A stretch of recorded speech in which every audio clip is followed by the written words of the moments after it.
So on behalf of my colleagues at the center, I want to welcome you again and to formally start our conference on security and society in Africa.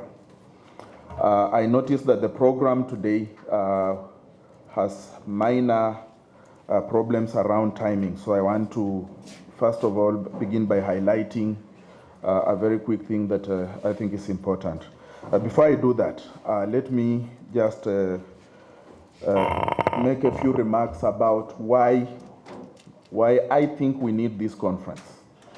When we started organizing the conference last year in October, myself and Dr. Fumi Olonishakin, we had not anticipated that by the time we convene in Nairobi to discuss these issues, that both Nigeria and Kenya would be in the spotlight around security issues the way they are. We had not anticipated that. And so in a sense, the very justification of the conference is made by what we are experiencing in these two.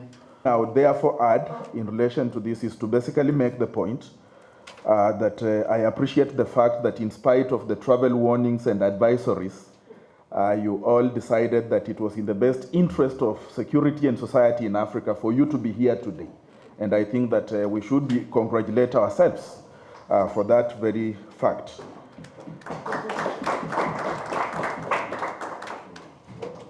I think that the main justification for the conference at an intellectual level really rests in the major shift we need to begin to have around our own thinking about security thinking, and security provision. This has become important because most of our countries, and as it was implied in the presentation yesterday by Dr. Adedejiebo, most of our countries are dealing with notions of security that are derived from a 17th century logic. The logic that security is provided to you the way food is provided to you on a table by the state.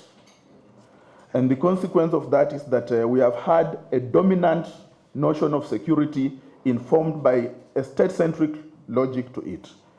And I think that the reason why we decided to think about security in relation to society is that there are developments happening in most African communities.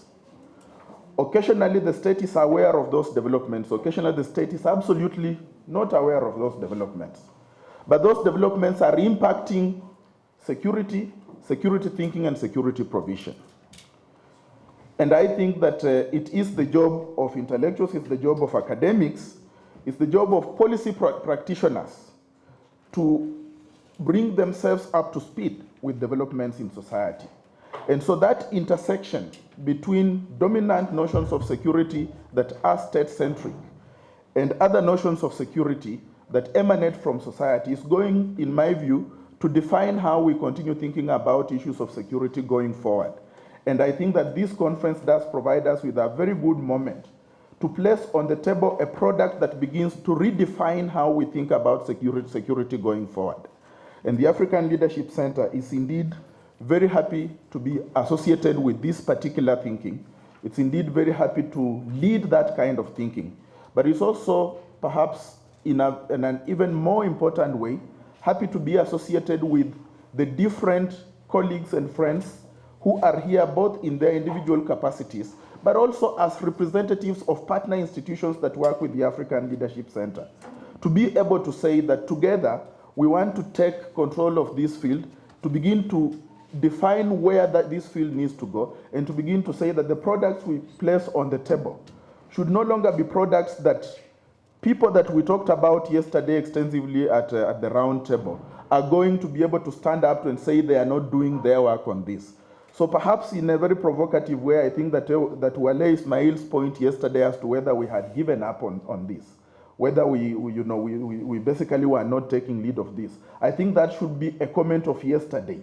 And beginning now, together we can begin to say that going forward, security and society issues will be defined by a group of academics who understand what the history has been, who understand the literature, and who are willing to lead the discussion going forward.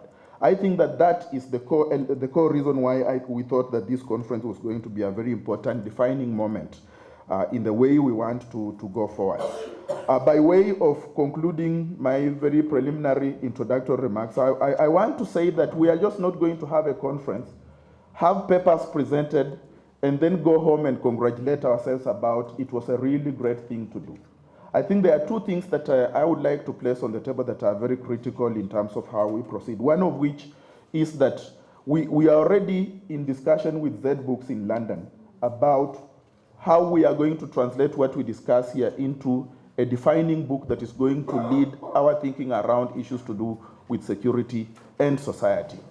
And I know that Fumi will speak to this at some point, but the African Leadership Center is basically going through a strategic review process. And by January, we are going to launch our new strategic plan, which is going to be our second strategic plan.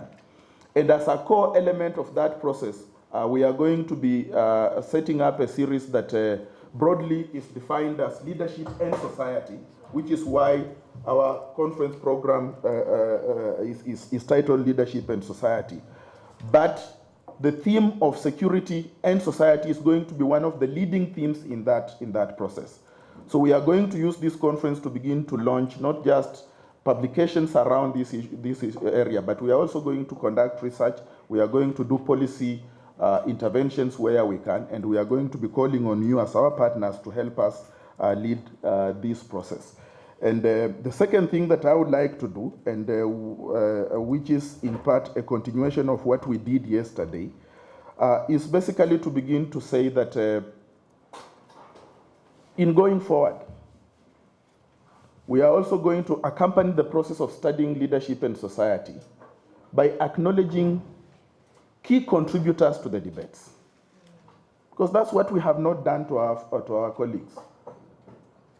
We are going to be thinking about who are the leading voices in this field, and to what extent can we bring their work to attention so that it no longer is the case that people stand out there and say the Africans are not contributing to this debate. It was in that context that I conceived the idea of celebrating Fumi, because she's a leading voice in the field. And perhaps unfairly, we have not done enough of that. And what I'm going to propose this morning is that we carry forward that celebration and see this conference as a celebration of our collective work, but at the center of which I think Fumi's leadership has been very critical.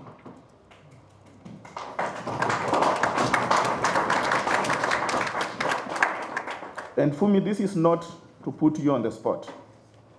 This is to begin to make an intervention in the literature, in the historiography, to begin to say that it should no longer be the case that we have very prolific, very hard-working colleagues doing excellent work out there, and they always disappear somewhere without us as Africans saying that these are the people who are helping us make the claim that we have epistemic communities on the continent that are making a contribution.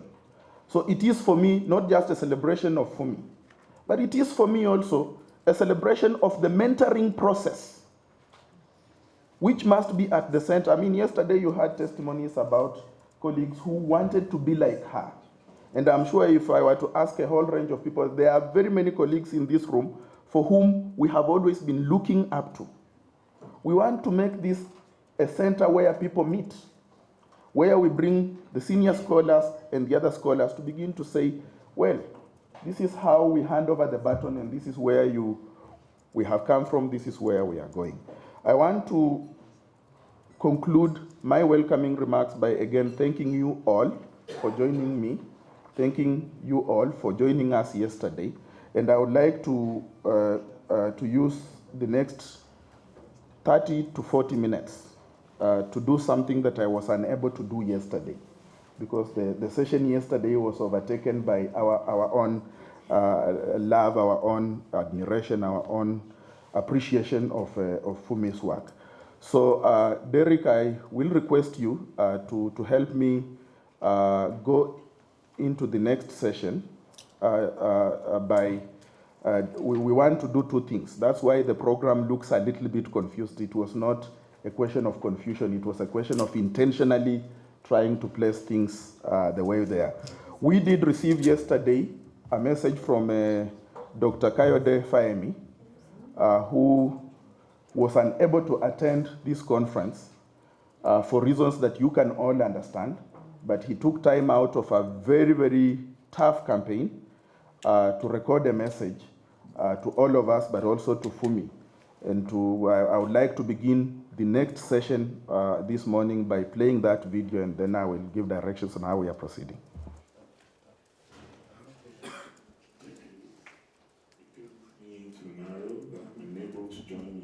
This historic celebration of one of Africa's finest scholars and public intellectuals, Dr. Fumi Olanisheki.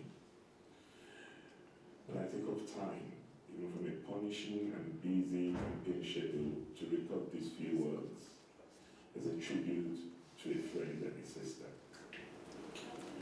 As many of you know, Fumi and I go back a long way. As graduate students at King's College London many years ago, we shared a lot in common.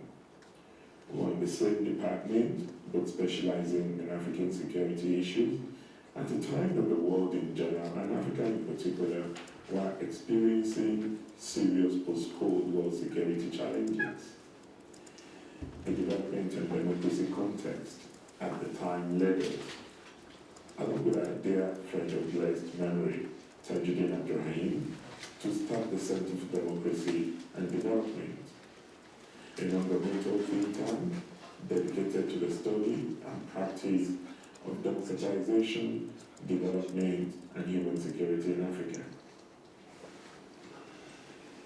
I went on to specialize in civil-military relations and security sector government, while Fumi went on to become one of the leading lights in peace building and post-conflict reforms in Africa.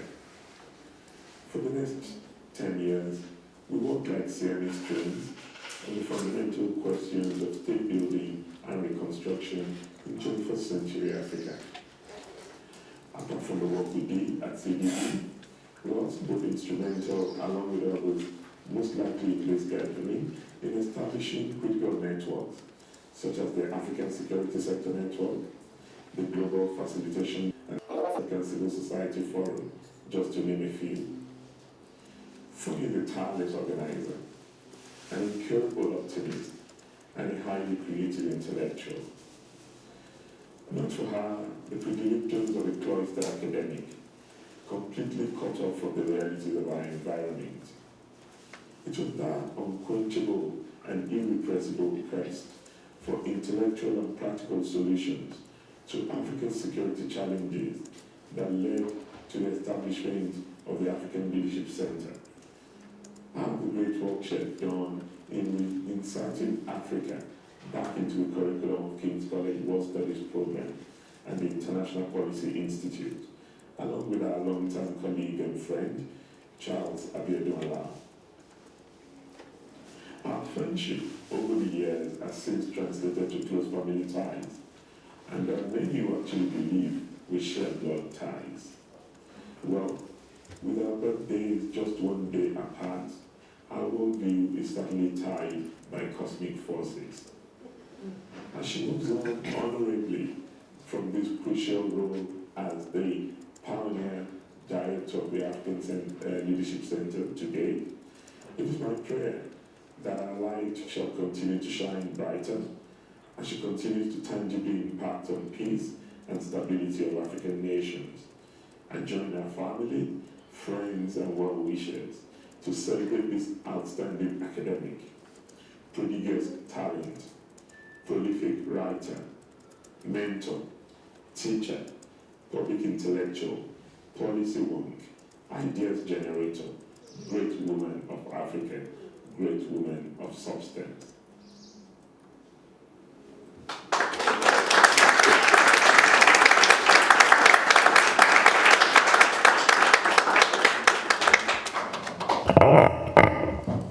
Thank you very much.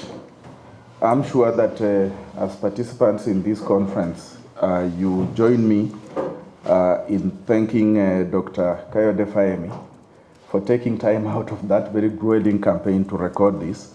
And to really, what we are going to do is that we will write back to him and say that we did as he had requested, and his contribution and his presence with us here was highly appreciated. Thank you very much.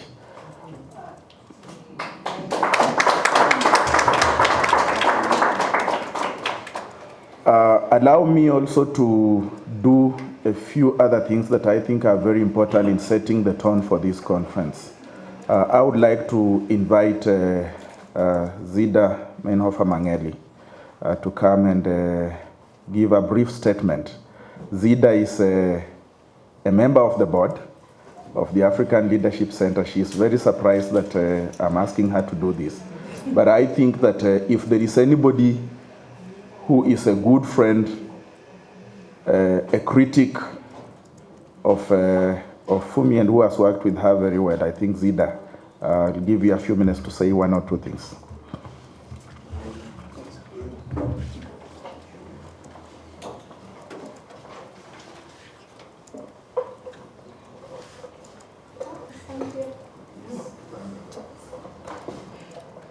Good morning, everybody. I don't know how some of you have come up looking so fresh today, because I saw some of you in action last night. And we're here to celebrate our institution and the efforts that have gone into making it the institution it is today. Of course, we all know that nothing of this nature happens without a team, without networks, without friends, without donors, without people who play a role unknowingly. So this is not the work of one person. The Africa Leadership Center is not the result of Dr. Fumi Olonisakin. It is the result of everybody here, all of us who have believed in this idea and who have played a part in it. Having said that, it's very important for leaders to position themselves within the bigger picture to say, yes, it is a we did, but we could not have without you, Fumi. So modesty aside, sometimes it's important for leaders to say, you know what, I did that and I did it well. I've done a good job. I can clap for myself. I deserve to be celebrated. Yes. In 1995, I met this passionate woman who would not stop arguing with a name I took about 2 years to know how to pronounce. And she was talking about arming for peace, and I was thinking, huh? You know, so like Dr. Lau, when she was having all these wild ideas, I was like, I was just being very polite and nodding and saying, you know, these Nigerians, they're very passionate. I just listen quietly so that she doesn't get up and go on even more. But in that argument and during that time where we first became friends, she talked about building centers for leadership. And actually, she had an idea about developing leadership for African women. And that idea was given out from Fumi, and it was transferred into what is today actually the African Women's Leadership Institute, which was run by Kinamama. The idea then of the ALC was very shortly thereafter. So since those years, since the early 90s, the 2000s, Dr. Fumi has been talking about a leadership center where Africans can come together and do exactly what it is we're doing here. And today we're here and it's so normal, we're drinking tea, it is unique.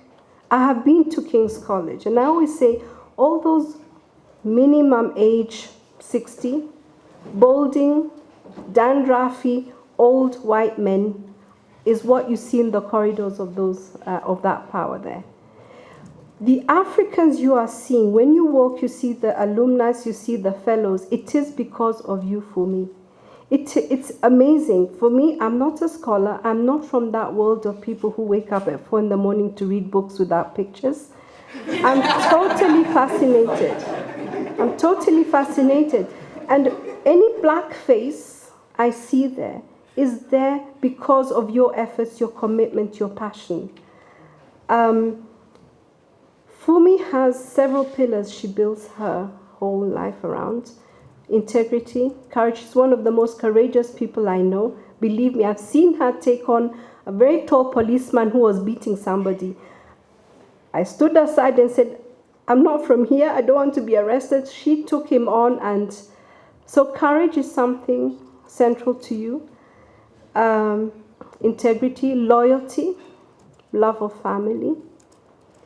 Something else that I've always seen and has never failed in its consistency, your commitment to youth, to the next generation. It's something you've always talked about, and it's something I have seen you do. From all your work in the Niger Delta, and to the work you've done with the Resource Center for Women and Girls. You may or may not know that every year, at least twice, Dr. Fumi commits her own free time, her own resources, and she comes to the rural part of Ukambani and trains 175 rural girls on leadership, peace, and security. Yeah, sorry to share your secret. When they see her coming, they scream, they love her. Her session is the most popular, and it's so dynamic, and those girls have been so empowered, and whenever there's any who have turned 18, they go to vote, they say, I'm going to tell Dr. Fumi I have voted. Your echoes are far and wide, and you're really admired, not just because of putting what you theorize into practice, but you follow up and you don't forget. So when people criticize you, when people criticize Fumi, it's always, she works too hard, isn't it? She's a workaholic. She's like a Rottweiler. Once she starts something, she doesn't let go. She can be a nuisance. Those are not really bad things to say about a leader. That shows commitment. But sometimes it can tip a great price to personal loss of health, personal loss of social time. So what I've also learned is that leadership needs balance. And Fumi is very quick to also point out there is no balance in this situation here. So the self-criticism, which we also must have as leaders, is something which I've also seen you be extremely aware of.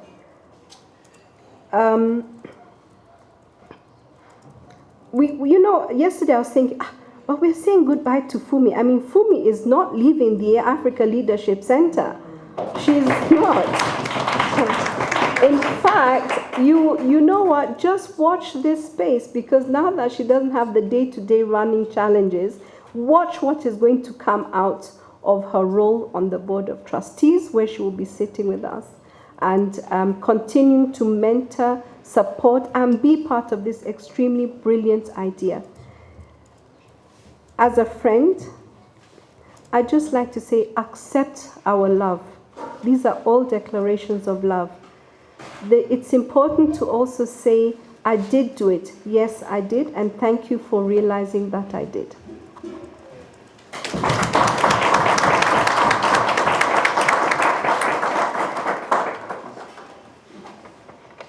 Thank you very much, Zida, for that. I'm not too sure what to make of the fact that as she leaves the leadership and the admin work, I'm not sure if that's a nice way of welcoming me, but we will see. I want to invite somebody whom Fumi has influenced a lot. Fumi Vogt, please.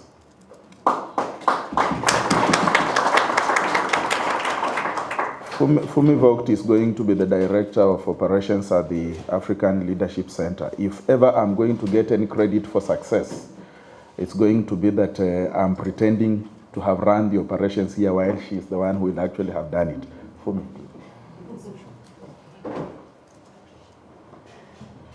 Good morning, everyone. I'm going to read only because I'm afraid I might get emotional, so excuse me for reading. I met Dr. Fumi Olonishakin, also known as Dr. O, at a conference in Florence, Italy, when I was a young program assistant at the Social Science Research Council. And she at that time was working in the office of the Special Representative to the Secretary General on Children and Armed Conflict in the United Nations. Dr. O made an immediate impact on me with her warm and open nature. In that conference full of senior scholars and other big shots, a 20-something-year-old like myself felt really lost. Dr. O, however, took me under her wing immediately and made me feel as though I was part of the crowd. She made me feel that my ideas were the best she had ever heard, even though I think at that time I was talking about sex workers and, participant observation. I don't know, it was some, research idea that I had that it's possibly very good, but I don't really know how practical it would have been to carry it out looking back. But she made me feel like I could do it, and she made me feel that I was the most intelligent person for coming up with that idea. And it was because of that I chose to move to the UK, because of Dr. O, that I chose to move to the UK a few years later to pursue my master's degree at SOAS. And immediately I joined her at the Conflict Security and Development Group, where at that time she had also moved from the United Nations to head. We were working at that time on a project on youth vulnerability and exclusion with Eka Wale Ismail Penda. We were all her, kind of her babies at that time. And the general idea of the project was looking at factors that made young people feel marginalized and excluded from society. It was an extremely successful research project, and now I laugh because I go to conferences and I hear people talking about waithood and similar concepts, because this is an idea that has been carbon copied into reports and policies all over the world. But I also know that Dr. O is never given credit for that. So it was very important for me to be able to say that I know you started this, and I feel extremely proud whenever I hear, these ideas, going around all over. So anyway, Dr. O committed the earlier part of her career to peacekeeping in Africa, and later, perhaps because she realized that poor security infrastructure was a key contributing factor to conflict in Africa, she switched her attention to security sector reform issues. And we heard Professor Dejiebo talk about that yesterday. As she entrenched herself within the field of peace and security, she realized that it is impossible to talk about security sector reform, or any kind of reform for that matter, without first looking at the root causes of conflict. How else can proper security apparatus be put into place to mitigate this otherwise? Along with this came the realization that there was an even bigger issue, which was twofold. Number one, there was a consistent lack of leadership and governance structures across the continent, which not only was a direct contributing factor to conflict in many instances around the continent, but which also made any kind of reform extremely difficult.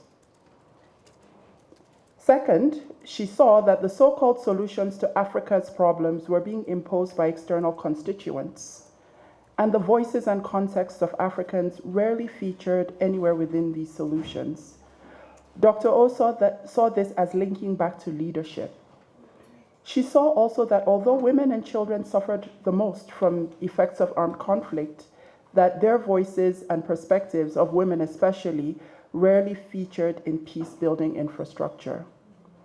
And so, because of these two factors, but also mainly due to her passion for developing young people, the idea of the African Leadership Center came about. Why not identify young people who can demonstrate their potential to bring about transformative change within their communities and inject them with certain core values to build them as leaders? Dr. O saw that it is not enough to train young leaders, but it had to be a new generation of leaders who embodied the values of pursuit of excellence, African-led ideas and processes of change, diversity in terms of gender, religion, class, and beliefs, independent thinking, recognition of youth agency, and integrity. This she saw as critical not only to effective leadership, but to transformative leadership. The vision was very specific and remains so to this day. We had to look for people with big ideas about transformation who could also demonstrate their commitment to making this change happen. These typically tended to be people at the early stages of their careers, young enough not to have had their dreams and spirits crushed, but right at the edge of discourses and debates on security and development.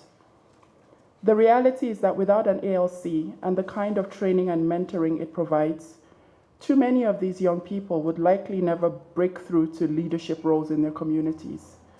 Their potential would remain untapped, and they would fade into the essence of their existences, unable to challenge the norms and values within those systems that stifle them.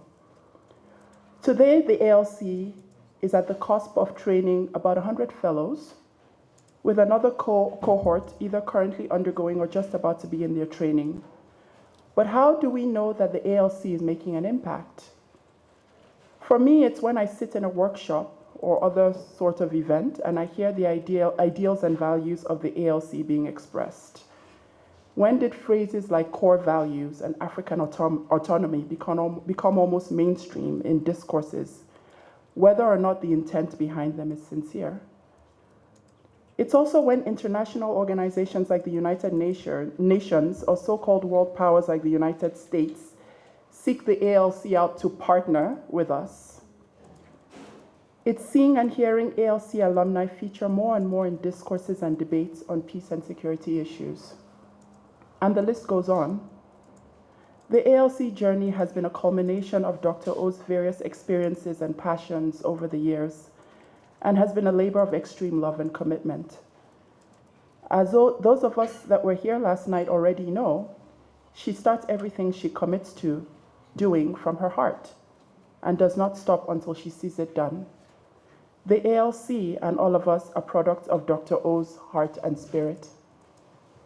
While we pause today to celebrate Dr. O as a person and her contributions to the field of peace and security, we would be doing her a disservice to conclude her journey here. Much remains to be done, and it is incumbent on all of us to take this journey forward and to keep the values of the ALC alive. Thankful that we have Dr. O here with us to continue the legacy. But we must also ensure that, unlike many before her, her legacy remains credited to her and not usurped by processes and constituents with more amplified voices. Africans,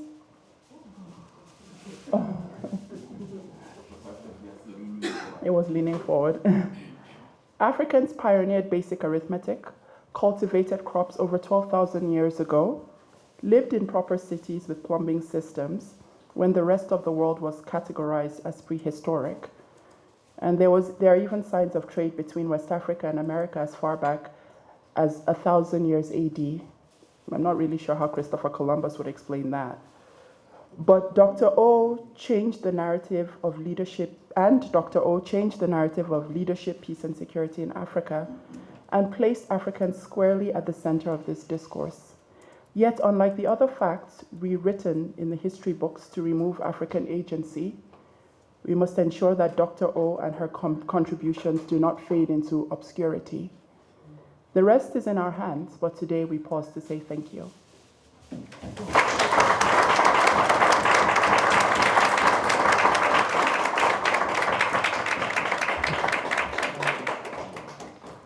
For me, thank you very, very much. It was a statement you read, but it was actually a statement that came right from the heart, and I appreciate that very, very much. Going forward, I'm going to invite one of the people that Fumi has seen grow through the program, Njoki Wamai.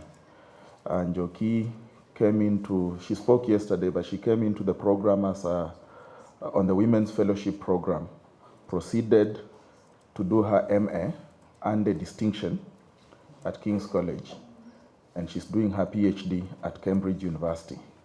And we are always proud when Njoki writes about Cambridge, but makes sure that inserts the African Leadership Center there. Please, Njoki.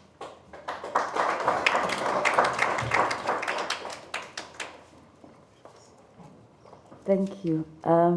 We call ourselves with Toyin, I don't know where she is, career fellows. The people who you've joined the program for the one fellowship, we liked it so much and we came back to complete, and we are still on that journey. We are never leaving. So I will also read and I will speak to the legacy that Dr. Fumi has given us through one program, the mentorship program, as the alumni. So Dr. Fumi's legacy, from an alumni perspective, cannot be divorced from the ingenious mentorship program she established, which I will focus on. So the mentorship program, for those who don't know, it consists of sessions outside for instance, for those who are doing the MA, yes, some of us are vertically challenged. So the mentorship program is separate from the MA program for those who come to do the MA.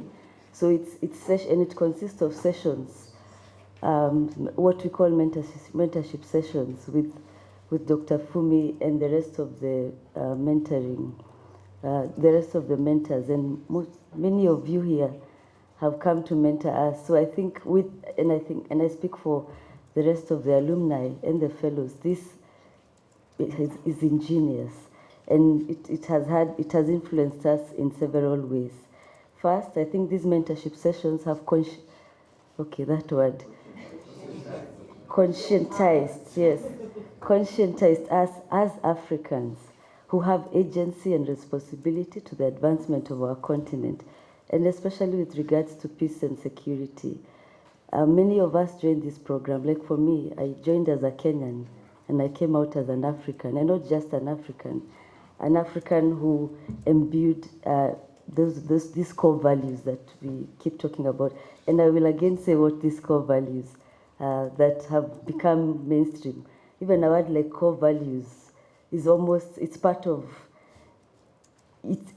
of us, you know. So Dr. Olone Shaki has inspired us to embrace the ALC vision of our continent based on the core values, which she has often reminded us. And these core values are: African challenges need African-led ideas and change. Second, recognition of Africa's diversity is essential to sustainable progress. Third, there's need for independent thinking and intellectual rigor if we will get change in Africa. The next one is we need to pursue pursuit of excellence in everything that we do. So we must pursue everything that we do with excellence. Fifth, youth agency in delivering change. And I think Fumi, who spoke before me, and Zida talked about her passion for youth agency. So it's not just, say, on paper. We are testimony to that. And the last one is integrity is critical for leadership in Africa. And these are not just, say, hanging on the ALC wall or something that, it is through these mentorship sessions that she and the rest of the mentors have been able to interest us and inculcate this. And also, and beyond that is following up with you. Even though I'm not a fellow right now, it's something she's always asking me, what are you doing? What is happening? And it's really based on these core values that she strongly believes in for the rest of our alumni. Second, the mentorship sessions challenged our prejudices and you can think of any prejudice that. So we came to the ALC with all sorts of prejudices, and it's work in progress, of course. I'm not saying that now we are these great people, but I at least it started a journey. So in a very powerful way, and I can say that I think for those 100 colleagues who have passed through this system, that they are not the same way they joined. And I think even for those who are there currently. Because I've been thinking, how can one contribute to this center? Let us consider the possibility of having an annual conference or seminar or workshop on security sector reform, leadership, and peacekeeping in Africa. I think I'm senior enough to say that on behalf of the UN. So let's try and work in that direction. And I'll leave it there. Thank you.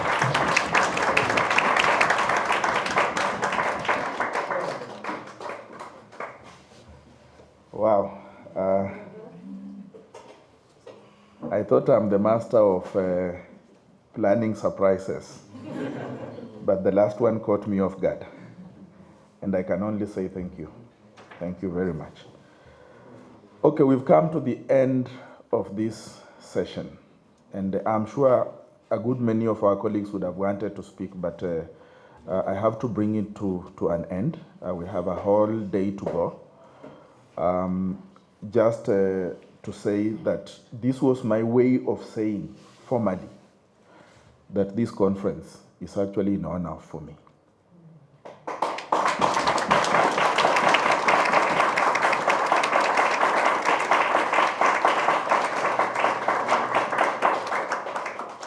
We tried as much as possible to bring people who work in the area of security studies. And we wanted them to be here to give testimony to the fact that she's a pioneer in this field. And it's also another way of saying that this center is going to be the place where we talk about leadership, but we look for our academic leaders and position them in a way that you cannot ignore them. That's going to be very important. So in February next year, God willing, we will be launching a book coming out of this conference, published by Z Books London. And it will be a book in honor of Fumi and her work.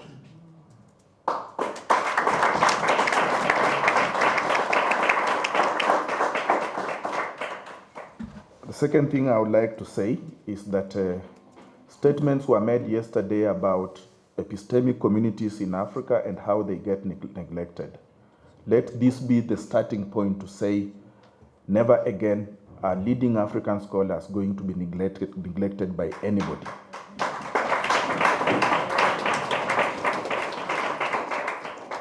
I am a child of Codesria, and Codesria has played a critical role in presenting African scholarship. And Codesria cannot remain alone in presenting African scholars to the world. And the African Leadership Center is going to join that community of institutions that present African scholars to the world.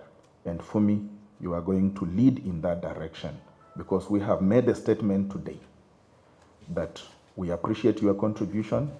It's as good as any other in the world, and that we are not going to let that disappear on bookshelves. We are going to celebrate your work. We are going to position your work as one of the leading, and we are going to claim you as a daughter of Africa who has led us in a direction that we want to go. We want to appreciate you for that too.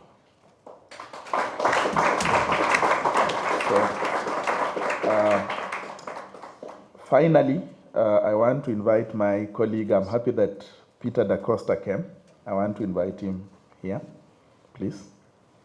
Peter da Costa is a board member of the African Leadership Center. Leonid, please. Fumi, would you mind joining us? In thinking about what we can do for Fumi in appreciation for, we thought about a whole range of things and nothing really seemed to sit. So we looked for somebody who gave us a very good idea, and I just want to take this opportunity to say that there is no price we can put to what we give you, Fumi. There's no price at all.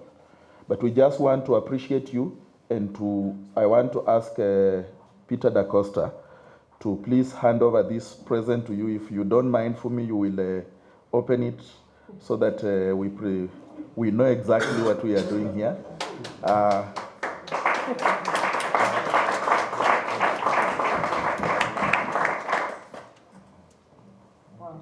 Yes, yes.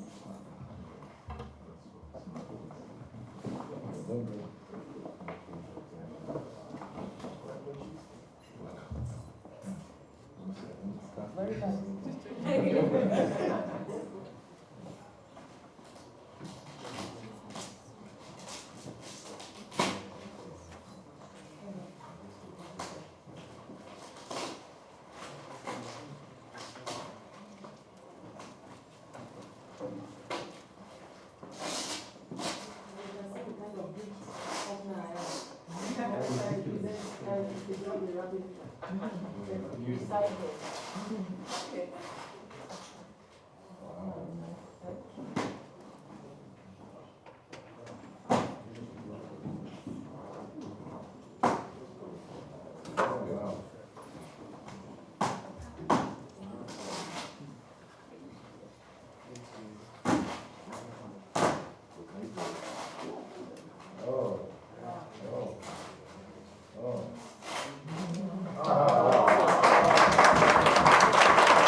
She was in deep thought.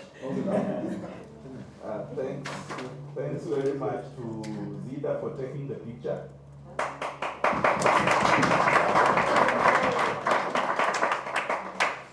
And for me, this is a way of saying that the values that you have articulated are with us. And we are going to celebrate you for that reason. So I hadn't planned that you would speak yesterday. I thought that you would speak today. So I'll move the podium a little bit so that, yeah. I can hold that for you.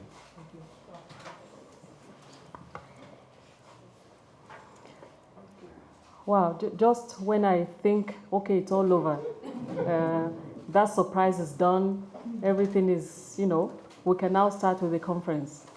Then you bring another one out of the box. I'm even now at a stage where I'm not really sure what else, what else is coming. I have never ever been celebrated in this way before. And I think, if by a stroke of fate, the last years and year, I have a sense of what my life, was like. And I don't think there are many people who have been that fortunate.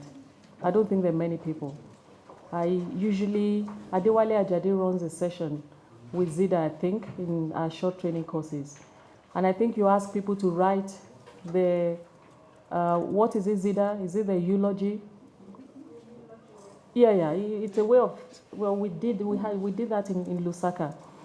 And I reflected on it, because it's been a couple of sessions now. I reflected on it, and I always thought, what would my loved ones say? I thought that, or I hoped that they would say she was incredibly loyal. But love has always been a strong point with me. It's what I was raised on. I hoped that they would say she loved us dearly. But I was afraid that they would say, and it's also partly why I thought I needed to enter another phase of my life. We loved her so much, but she was so elusive, we rarely saw her. Or we shared her with so many people. And actually, maybe it's not something I should be afraid that they would say. I don't know where I picked it up, but one of the things that I think of a lot, and that guides me in my thinking, There's a saying that when someone wishes you the joy of A, knowing yourself, and B, being yourself, they wish you a wonderful thing. And I truly believe it, that one's life is about that journey, but it's a journey of self-discovery. Maybe I'm 80% in discovering myself. Sometimes I'm amazed at what I realize about myself when I finally find it. But when you finally discover who you are, the next burden is how to be yourself. And that's what I hoped that the next phase of my life will be about, to have the courage to be myself. There are things I found out about myself that I'm not very proud of. There's some that I'm amazed about and I want to discover more about myself. But I've spent much of that journey looking for safe spaces. Safe spaces. My weaknesses are well known to me, and there is a plethora of it, and I spend half my time hiding them. But part of how I spend my time hiding them is to connect with people whose strengths will align with my strengths. And actually that has provided my safe space almost all my life. I didn't realize it. This is my safe space. Everyone in this room, I know either intimately, directly intimately, or intimately indirectly, because there's someone who I'm intimate with who has connected me with that person. And actually for me, the story of love, the story of one's strength is about that. People I admire tremendously in one room. And actually that is perhaps the secret. Because an idea is nothing but an idea. It can die immediately. But an idea, when it connects with other people and they believe in it, can turn to gold. It can truly turn to gold.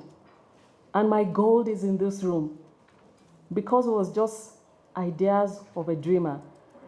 But part of what our fellows don't understand is that we're here because my little strength, walking away from my weaknesses, I align those strengths with the strengths of many people around me.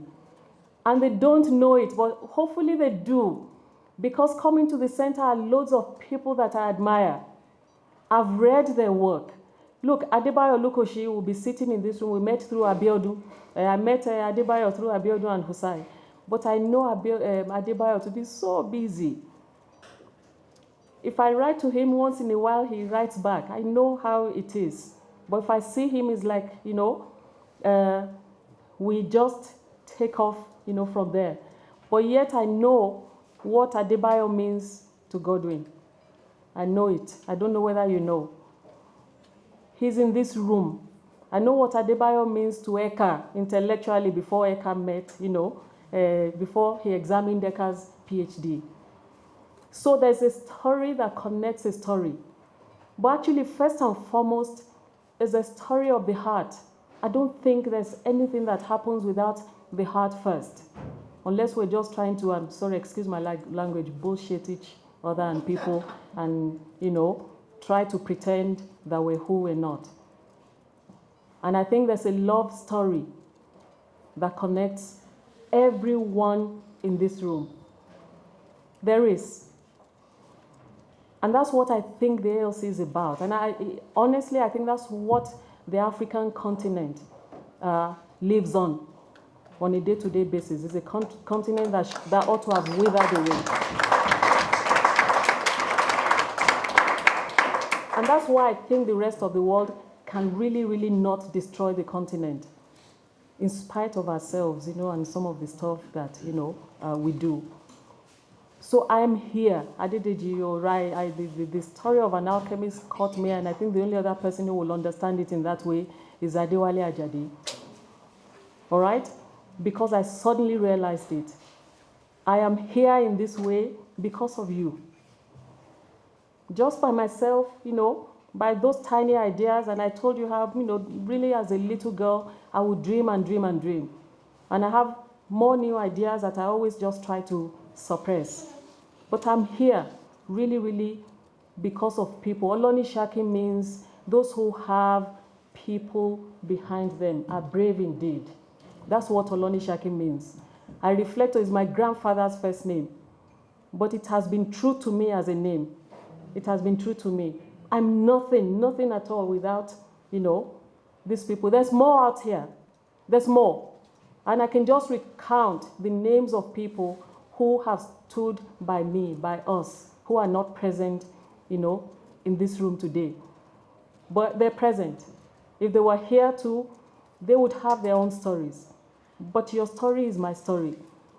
And there was a club, another of those clubs that I, tried to form with somebody in Students' Union. We formed, it never flew like the other one that Adewale Ajadi was talking about yesterday. It was called the Phoenix.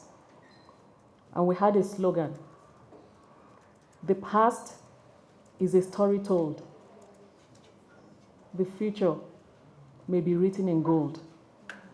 And that future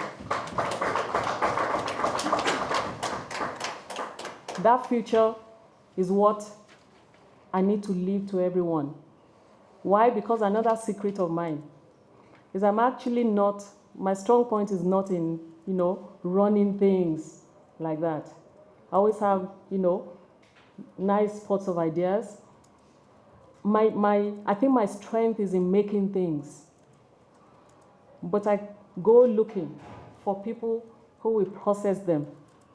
You see a Godwin, you see a Fumi Vogt, you see an Eka who's quiet in the room, and then you see many ideas, people and allies who I admire so much in this room. There's no one scholar in this room whose work I've not cited, read, and I admire them and the way I talk about you mentors to the fellows. They've read your works, and when they see you, they come alive. That's what it's about. When they see Ibe, they've never met Adedejebo, and actually Adedejebo, one of the reasons why your ALC story is so sideways is because your wife applied for the fellowship program, So, and yet he was one of the people whose ideas, were shaping the thing. And then when Nawa said she wanted to apply, we thought, why penalize her? But certain things might not happen. You could not then sit in the mentoring class with them for a long time. I should think that all that is over. It's it's many years ago. But my pride and joy is the fact that I have powerful Africans, solid people that came before me, that are working together with me, who I'm so proud of. I may never have told you how proud I am of you. And you're my strength. And I'm so embarrassed by, there's an embarrassment of riches. I'm so embarrassed by what's been happening since last night. But at the same time, too, I embrace it as an opportunity. Thank you. Thank you. So, if I live to celebrate the next big birthday, which I'm not telling you when it is, which is going to be upon me, I would truly be grateful if I just quietly lay down somewhere and that was my last day. I would be so proud that somehow I lived the journey. I lived it in my own way with people that I truly love and admire. And that somehow I made it count, and you made it count for me, and we made it count for each other. And I'm so grateful.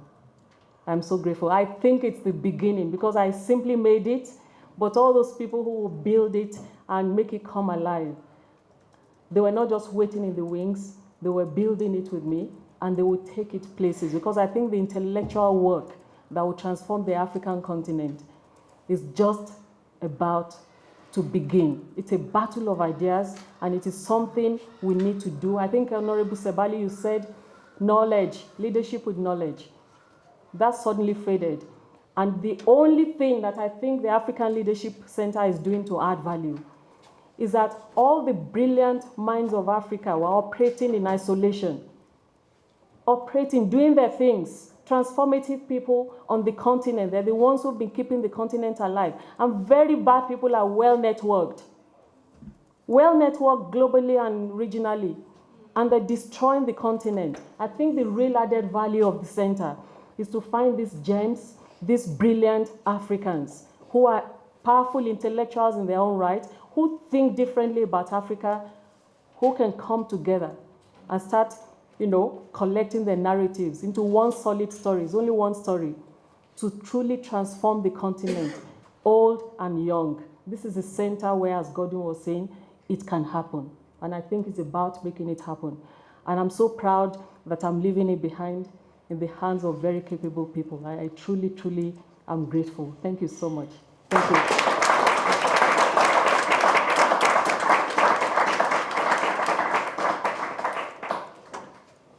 Thank you very much, Fumi, for that. And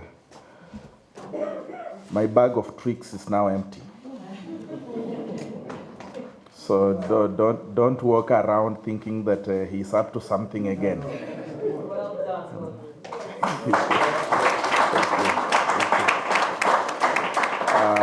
Thank you very much. I will be apologizing to quite a number of people for not telling them, for not inviting them, for not for acting very mean in preparing for this session and only using a small cycle of people. We had to do it. So I want to publicly apologize to Fumi's friends, Fumi's colleagues, anyone who would have wanted to be here but was unable to for reasons that were beyond our control. I think that I would like to make a public apology. We needed to be very mean about the organization because somebody who studies security can easily sense when you are doing something. And so this is the reason, and I hope that I'll be forgiven for that. I would also like to mention that in preparing for this conference, we got support from the Swedish Foundation for Humanities and Social Science, which basically fully funded most of the activities that we are going to run. And I think it's very important that I make sure that I extend my public word of thank you to them, especially to Dr. Joran Blomqvist, who personally decided that he was going to fund this because he thought it was a good initiative. Otherwise, this session has come to an end. We are running a little bit late, so we will go for tea break for about 20 minutes, which will also give Fumi time to breathe in and out, and then we will begin the next session under the chairpersonship of Dr. Professor Maxi Skuman in about 20 minutes. Thank you very much. There's a big question about, is it a multidisciplinary conversation? Can you transfer this notion of conversation to other disciplines and it will stick? We're now having that debate, and those who are still in that conversation, talking about the conversible spaces of the 18th century, are still having that debate about the transferability of conversation as we knew it then into the field of law, into politics, into other realms in society. I quite fancy this because we've had our own conversations in Africa in particular ways about a whole range of things. But somehow we have been conditioned to adapt our thinking around the issues that affect us. We have been conditioned to adapt them in the European or North American model without actually examining our own conversible spaces and the conversations we have been having around security, around state building. In the sessions yesterday, we're then confronted by, I think there were certain things that became apparent. We talked about how security actually predates how we know it. It predates the Westphalian state. For us on the continent, of course, it predated it because we had conversible spaces. Our conversations were in the form of, if you like, music, poetry, a particular kind of poetry, violence, the wars that we fought. They were about things and issues that affected us as a society. We've never quite documented them because somehow they're not the accepted, it's not an accepted norm to go back into our history and create conversible spaces in our society. And I think that needs to change. If we're going to deal with the mysticism and mysteriousness of security that Adedeji Ebo was talking about, we need to come back to the drawing board, because this is about the only issue on the continent that is untouched in special ways. I think I can't remember whether it was Professor Karuti Kayinga or Adebayo Olukoshi that was speaking about this yesterday, but it's certainly the last bastion. Is untouched, and we cannot talk about our future development, our future growth by having, if you like, sacred cows that will not be touched. So the notion of security is so central and is so multidimensional, and it is actually quite the contrary. It is a multidisciplinary concept that needs to be figured out in a particular way. And so it's my way of saying that the big conversations we're talking about are not just about verbal, what you have, the verbal dialogues you had in the convertible spaces. They're about various forms in which you can have conversation that help us begin to, to transform our spaces and society. And so, still in that mindset then, how should we think about how security is framed on the continent at the moment? For much of the time, I think we have placed the cart before the horse in this dialogue. The framing of security considerations in Africa and the dire need for transformation in our understanding of security and its underpinning leadership dynamics is not a conversation that is had by Africans. Okay? But first and foremost, and I want to try very, very hard to do without some common notions, just, like human security and so on, even if I allude to them, because I hope we can have a clean conversation about what it is that we're experiencing on the continent. So people, if you like, human beings and their aspirations really ought to be, and actually I dare say in the past, where the things that shaped society and they informed the nature of the state, or they ought to inform the nature of the state that emerges from it. Professor Lukoshi was saying yesterday, we can't have all of these that we're talking about society and its transformation. We can't be having that conversation in isolation of a state. But I hope that we can conceive of that society, the conversations that are taking place within it, and the kind of state that we should be talking about. Because at this present moment, we're not doing that. And at this present moment, the opposite is what tends to be the case. That is, the state and its elite will superimpose ideas on societies with their own realities. And those realities are largely removed from the view.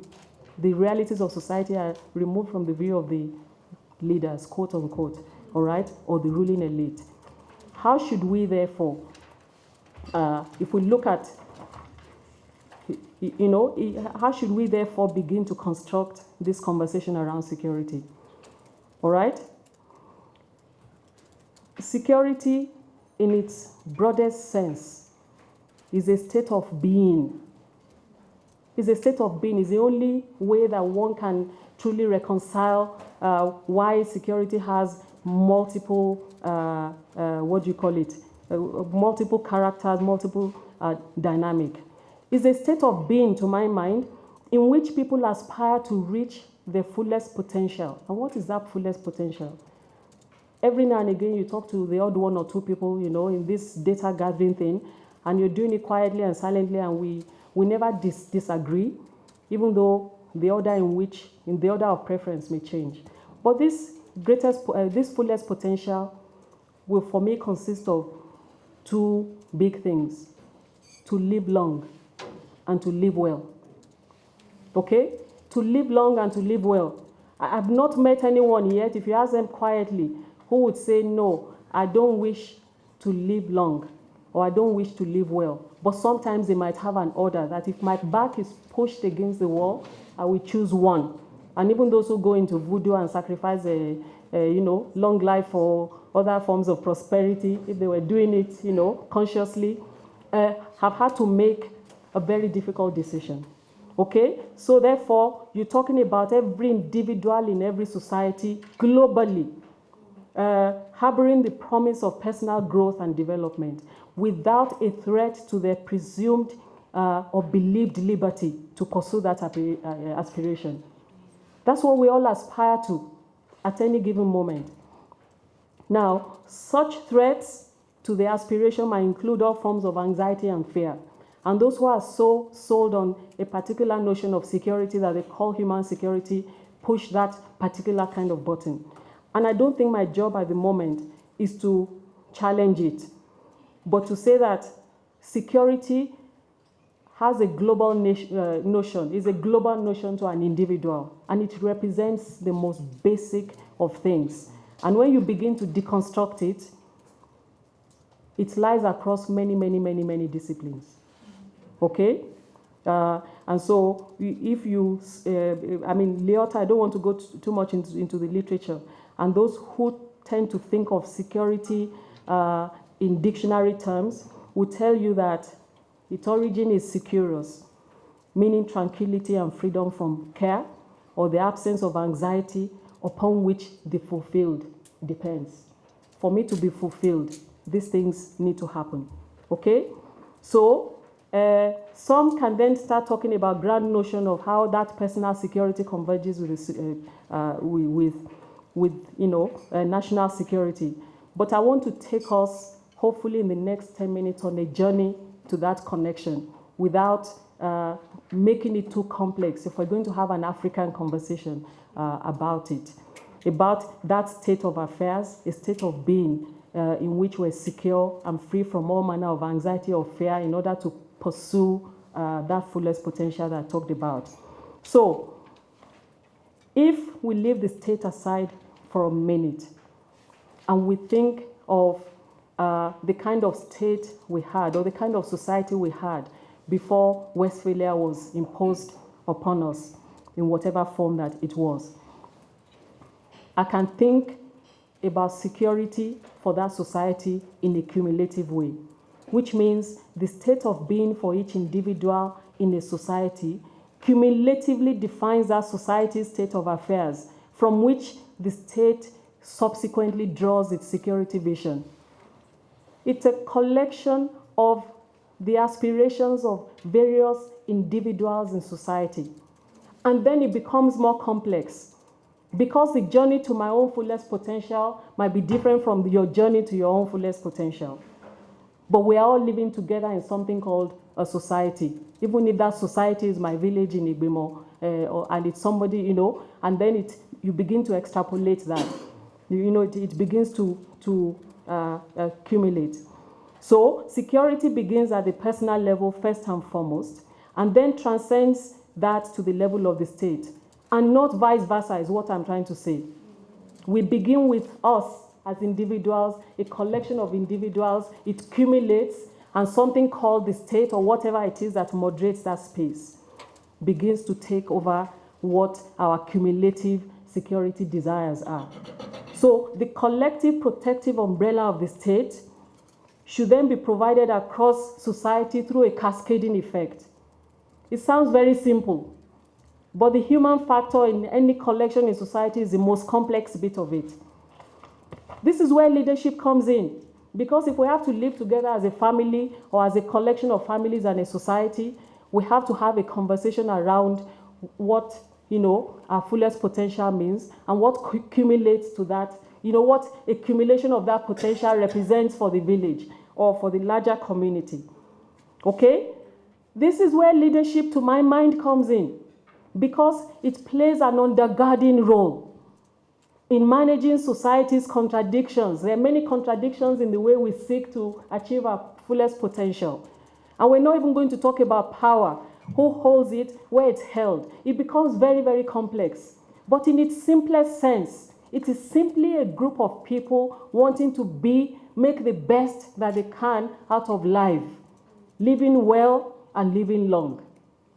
All right? So what the collection of individual aspirations cumulates and translates into across any society reflects the deeply complex nature of that society.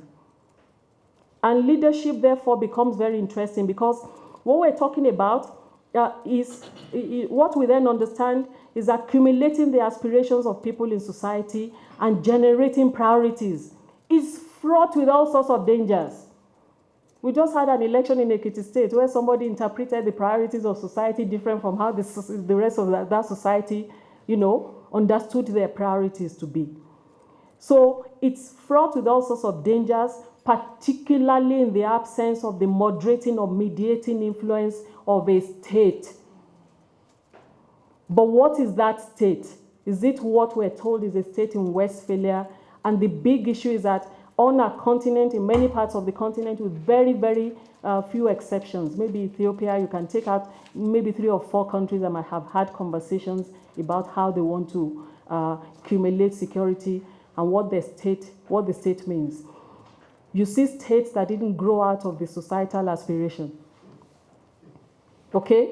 We did not have a collective conversation about what security means to us and what the cumulative understanding of security is. We never had a debate about what makes them very complex and what the dangers are they're fraught with. And when I talk about dangers that are fraught, when I say that they're fraught with dangers, is that ultimately my notion of security as a woman, in fact, anyone's notion of security, when you accumulate them, they're creed-based. They have generational issues. They have gender or sex issues. All right? You begin to see all sorts of nuances. Therefore, what we know is that we need something akin to a state as a mediating influence.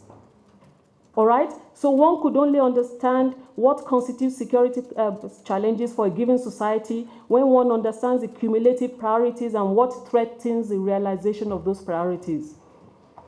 All right?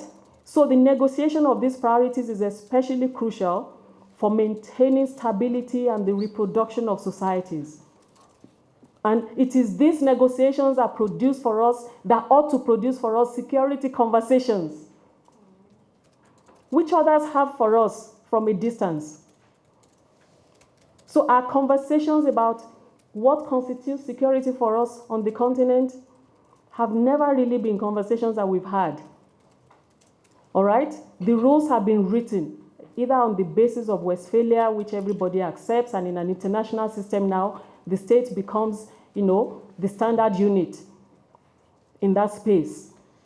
But others, Adede Jebo was talking about the organic growth of the British society. Their conversations have been violent, it's taken different forms, but they have reached an understanding, and that understanding changes every now and again. We have not had a chance to have that conversation, and yet intellectually we have the capacity to have the conversation. And we need to start to rewrite that. So perhaps more importantly, the negotiation of the priorities, our different priorities in that security realm, is a dynamic process which constantly responds to changes within and outside society. It must. So here's what my fullest potential would take me there, but the weather changed, or climate changed. Many things change. So it's an endless conversation. So understanding these changes and what they mean for the cumulative aspirations is crucial to maintaining a stable state of affairs. Stable state. Because it should not be one in which my security is so protected and, and guaranteed in the absence of your own security. That's why it's about conversations. So therefore, in the absence of the moderating and mediating influence of the state and its institutions, to my mind, leadership becomes an even more crucial factor. And I'm deliberately separating leadership from institutions. Because if we built or we understood our social institutions in the pre-colonial times to mean a particular thing, and an external mediating influence began to have other conversations that are not relevant to us, and that's what we've collected. And in the process, the institutions do not mean much to us, which is part of the conversation we're having yesterday. Okay? So, and that's why it's possible that, I think somebody's grandfather in this room fought in Burma, and they fought someone else's war. And then they come back, they're part of a West African frontier force, which served the colonial regime. But actually the understanding that I'm part of a society which has this notion of security and I need to protect that notion is not something that comes naturally to them, because there hasn't been that conversation. So in the absence of institutions that we know and recognize, something has to mediate that space. And I'm bringing this to a close by, closing in on leadership and why it is so crucial to mediating the conversations taking place within society, and more importantly, between society and the state, from which it is largely alienated. Okay? So leadership in this regard is not about the popular conceptions of the term leadership. And actually, maybe this is the one area where, as ALC, we're adding value to conversation about leadership. In almost every textbook, at least that is since 5 years ago that I started researching deeply, I thought I was doing leadership and realized that, really if you begin to theorize, if you begin to really look at its conceptual basis, there's a lot that one does not know. And there's a lot actually that begins to inform what happens on the continent that is so irrelevant to what is happening, to what the continent should be talking about. And that is, universally, there is not one understanding of leadership, even though everybody and their grandmother, does leadership, knows it, engages it. And so, as the international community and as, African formal actors, leadership for us is seen in terms of an individual in a position of authority. And yet we have a society in which these sort of conversations I've been talking about around security are left unattended to. And so much is expected of that individual, all-knowing person in a position of authority to help society, to mediate this in society. And it's no wonder that we can't come to terms with it, because that popular conception of the term does not help us begin to look at the situation where we're in. Because that situation requires a leadership approach that deals with the whole interaction between people, as in members of society, around the achievement of their cumulative aspirations. And it's not for one person to dictate and say, here is the promised land. It is based on a set of interactions. And a key focus in this interaction, which is what I'd like to put on the table about the leadership story of Africa, is based on mutuality. We can only have a process in which, in its simplest form, since this is not a leadership conference or class in that sense, but in its simplest form, leadership is about the exchange of influence. We're exchanging influence amongst ourselves because we have a common situation in which we're living together, and we need to define for us how we collectively reach, how we cumulatively reach our aspirations without some people being left out. And despite the fact that it's fraught with all sorts of dangers. Dangers within us, within even that conversation because of our own origins. I'm a woman who wants a particular thing, somebody is Christian and Muslim and so on, and we need to have a conversation about it. Dangers because there are also externals who have interest in that space. So our mutual situation, first and foremost, is to recognize what makes us feel secure cumulatively. And so the process of leadership looks very different under those circumstances. It's not the chief or the general saying this is what security represents to you. It is somebody saying, I have seen us, and this is what we have been through the past few years.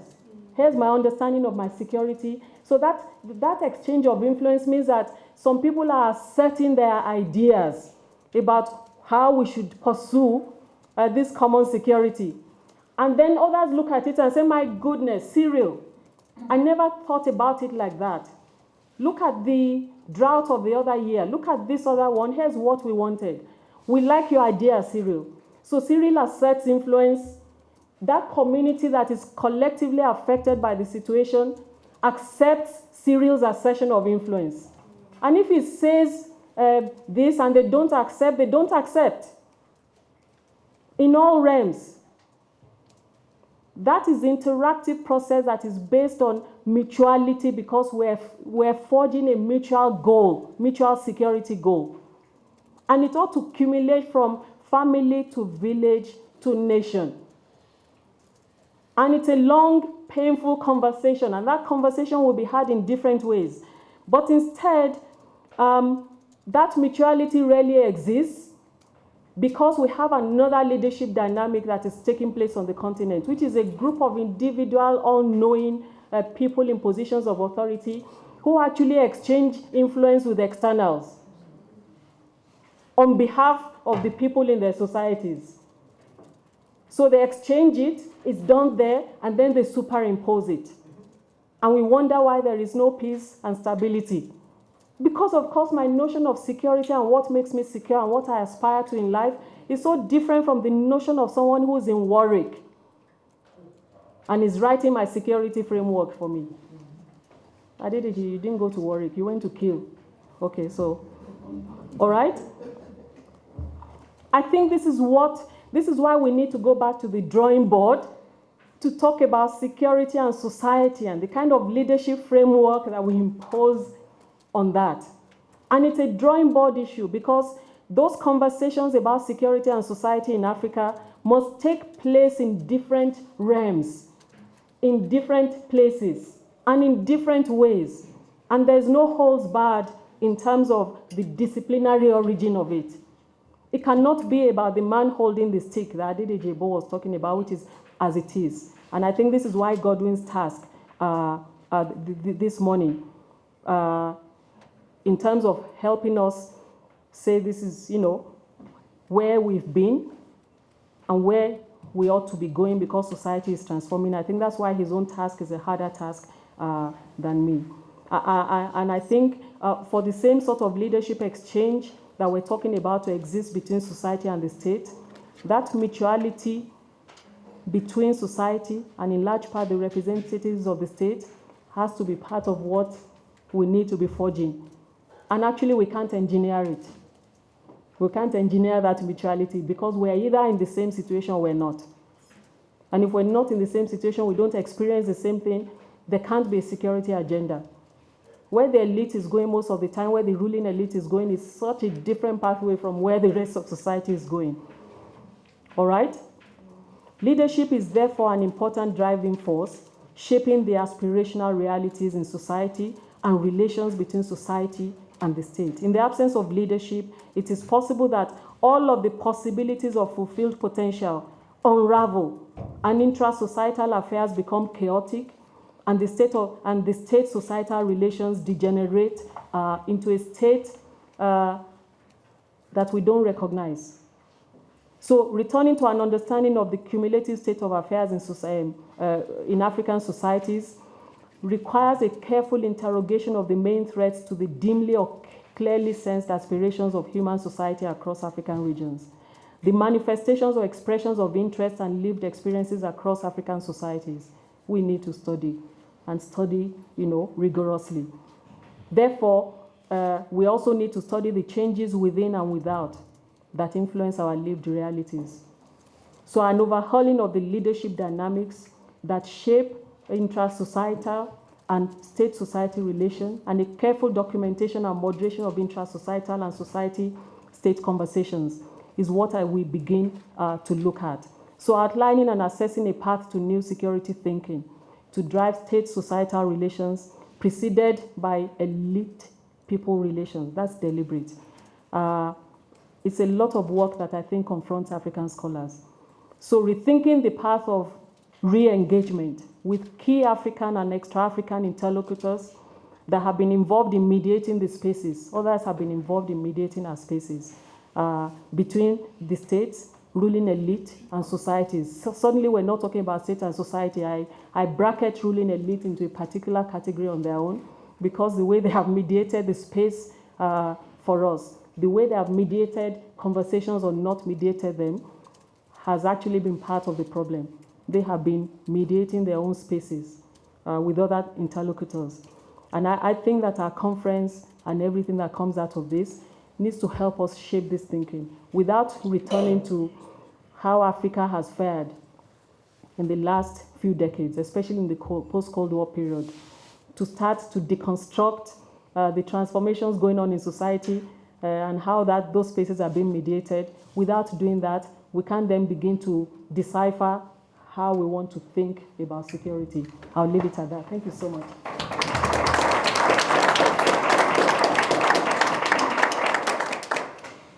I could as well just have come to say Fumi said it all.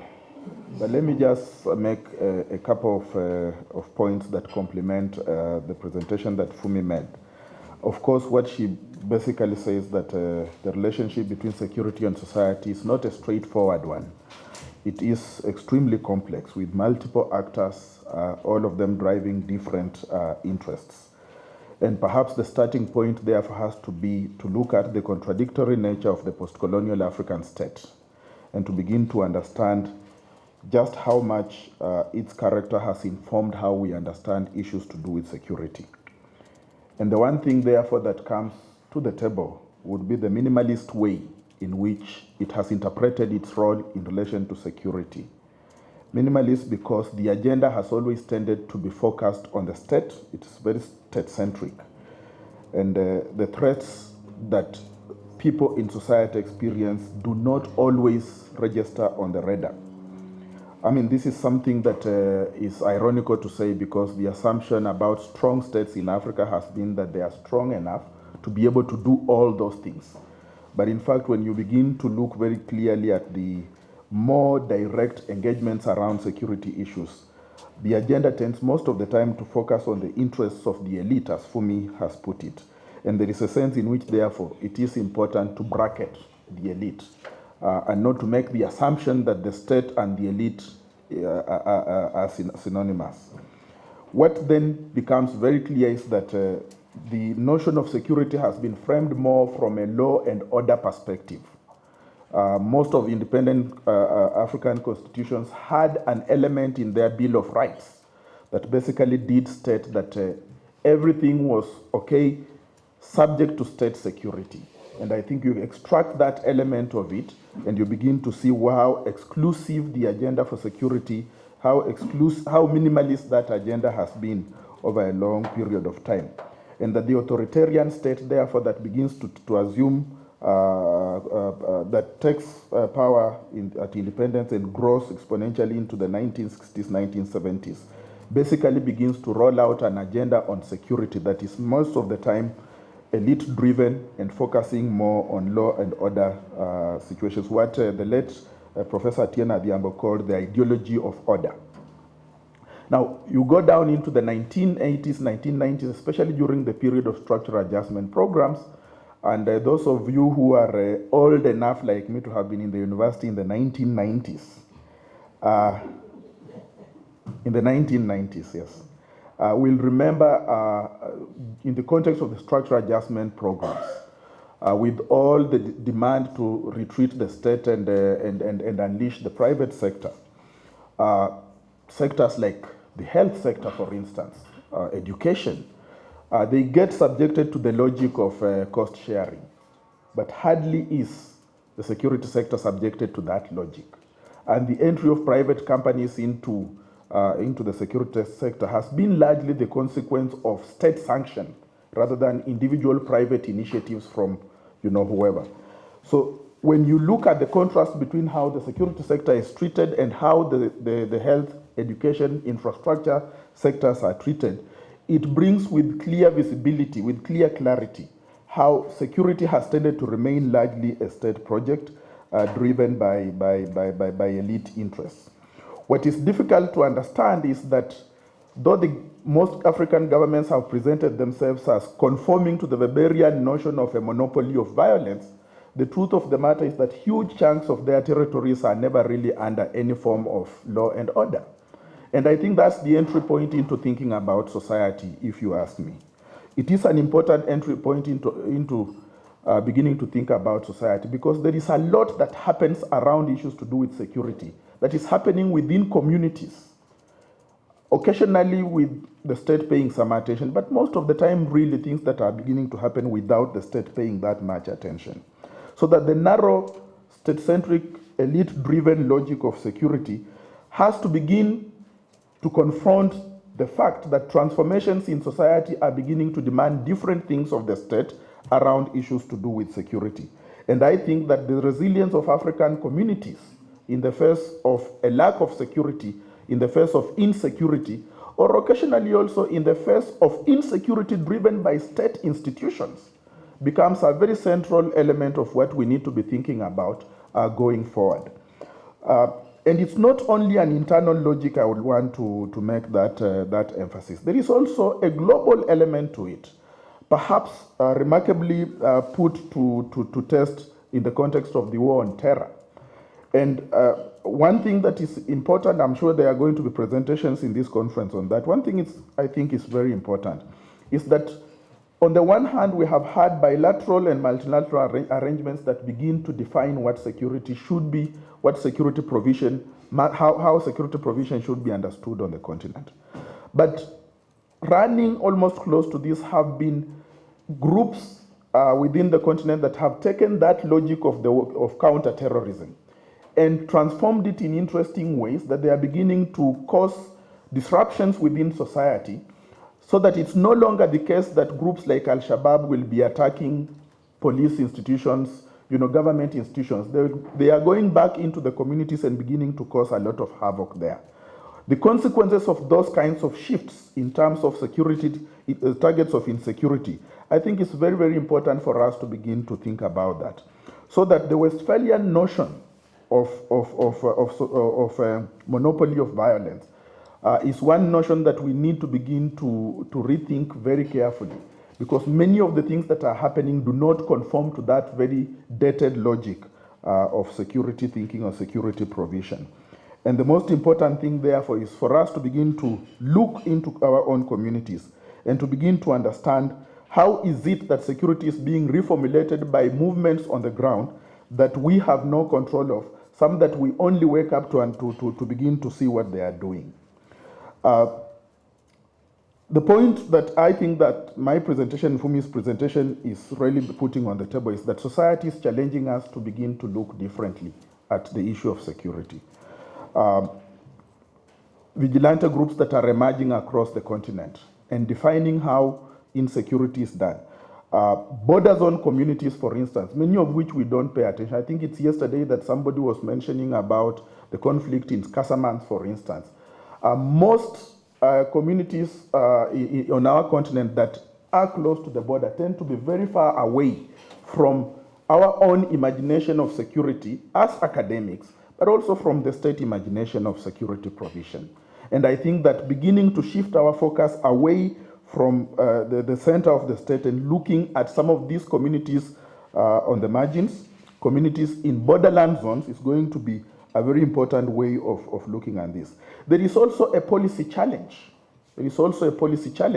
And I think this policy challenge is put very nicely when you begin to think about the role of regional organizations in terms of what they do in thinking, leading thinking around security, not from a not from a nation state logic, but from a regional logic. East African Legislative Assembly, an institution of the East African Community, for instance, enjoying a wide variety of autonomy, actually huge autonomy in terms of defining legislation around security.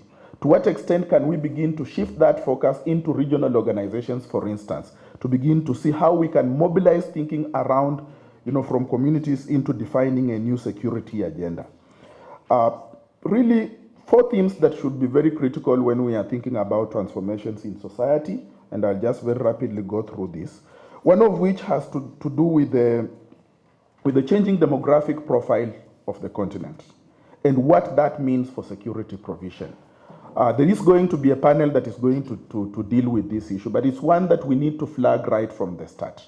Many of our youthful populations are very innovative and creative, but that creativity is often forced into what quote-unquote illegal and illicit activities that affect how we think about security. I think that this conference can begin to define the ways in which to rethink issues to do with the youth bulge and how to tap into the creative energies of the youth. The second one has to do with the asymmetries in security threats in the international system. I think that that's something that we need to firmly place on the table for us to be able to begin to see the connections that are tying our own local communities through a whole variety of networks to the international level and to see how our communities are positioning themselves in relation to that. And the third area would be the statist logic in regional security arrangement. Regional organizations, I think, have to wake up to the reality that they play a central role that has to do with representation. And I don't think that it is representation of the nation state. I think that's the point that the Honorable Sabalu was making yesterday when he talked about the challenge of sovereignty as the excuse that is always placed on the table. When you are thinking about a Pan-African agenda, you are thinking about a regional agenda. And of course, finally and most importantly, for us to begin to understand the resilience in our communities and how that resilience has continued to sustain our own thinking around security issues. If we begin to think about that, and then we begin to think about the exchange of influence that Fumi is talking about, we can easily begin to see the relationship between leadership, security, and society. And I think that this begins to provide us with an agenda of thinking about security in a way that perhaps not too much of our literature has begun to appreciate. In the interest of time, I think I should stop there, and then...